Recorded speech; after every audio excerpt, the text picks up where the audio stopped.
जब भी हम डॉक्टर के पास जाते हैं, आपने ज़रूर देखा होगा कि ज़्यादातर बार हमारी जांच की शुरुआत रक्तचाप मापने से होती है।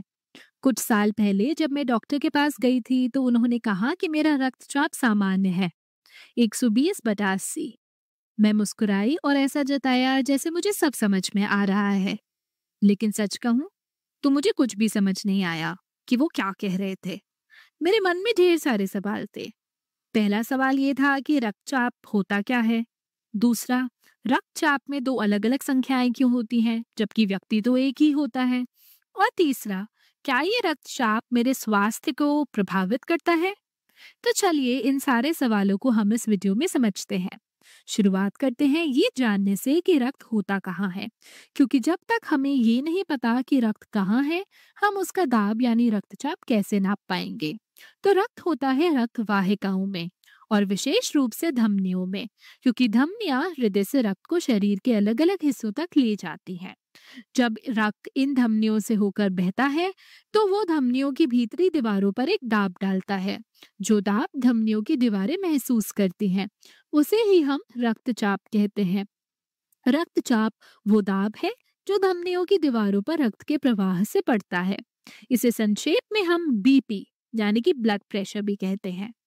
अब जब हमें समझ आ गया कि रक्तचाप होता क्या है, तो आइए अब अगले सवाल की तरफ बढ़ते हैं।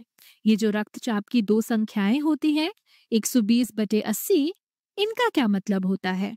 इसके लिए हमें देखना होगा हमारा हृदय, जो हमारे शरीर की रक्त पंप करने वाली मशीन है। जब हृदय पंप करता है यानी प्रकुंचन सिस्टोल करता है, उस समय धमनियों में दाब बहुत अधिक होता है। हृदय का ये बलपूर्वक प्रकुंचन रक्त को धमनियों में जोर से धकेलता है। यही बनाता है उच्च रक्तचाप की स्थिति। इस ऊपरी संख्या को कहते हैं प्रकुंचन या पंपिंग दाब यानी कि सिस्टोलिक प्रेशर। अब जब हृदय आराम की स्थिति में होता है यानी दो धड़कनों के बीच का समय, जिसे हम अनुशीतलन कहते हैं, तब धमनियों में दाब कम होता है। उस समय का जो निचला अंक होता है उसे कहते हैं अनुशीतलन या विराम काल सहज रक्तदाब यानी कि डायस्टोलिक प्रेशर। तो अब हमें समझ आ गया कि ये दो अलग अलग संख्याएं क्यों होती हैं। एक होती है जब हृदय पंप कर रहा होता है, प्रकुंचन दाब। दूसरी होती है जब हृदय विश्राम की स्थिति में होता है, अनुशीतलन दाब।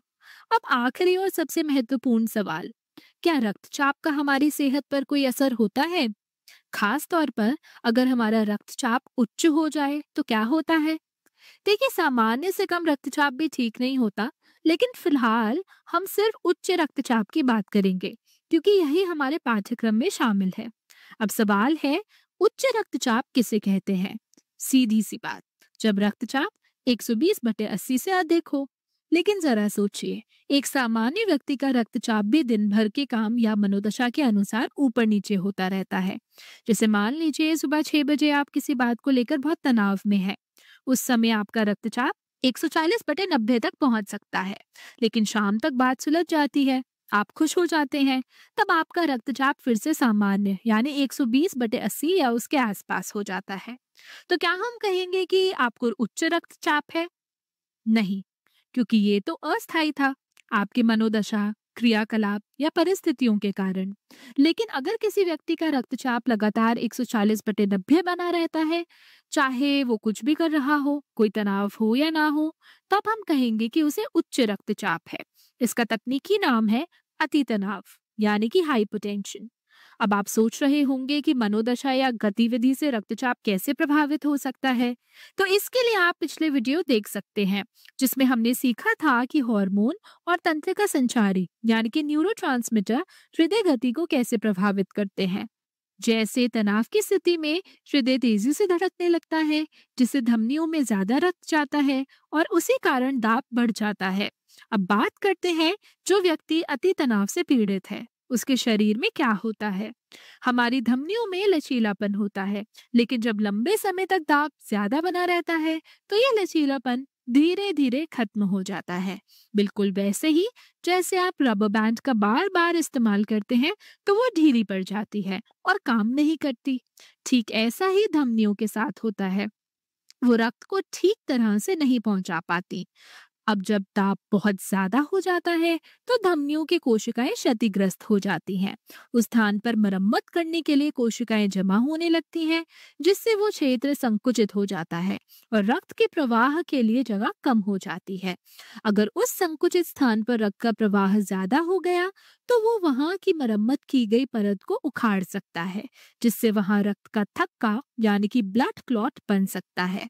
अगर थक्का बड़ा हुआ तो वो धमनी को पूरी तरह से बंद कर सकता है, जिससे उस क्षेत्र की कोशिकाओं को रक्त नहीं मिलेगा और वो धीरे धीरे मरने लगेंगी। इसलिए जरूरी है कि हमारा रक्तचाप सामान्य सीमा में रहे, क्योंकि सोचिए, हमारे फेफड़ों में गैसों का आदान प्रदान, हमारे फेफड़ों में निस्पंदन यानी कि फिल्ट्रेशन और पूरे शरीर की कार्य प्रणाली, सब कुछ रक्तचाप पर निर्भर करता है। एक संतुलित रक्तचाप ही स्वस्थ जीवन का आधार है।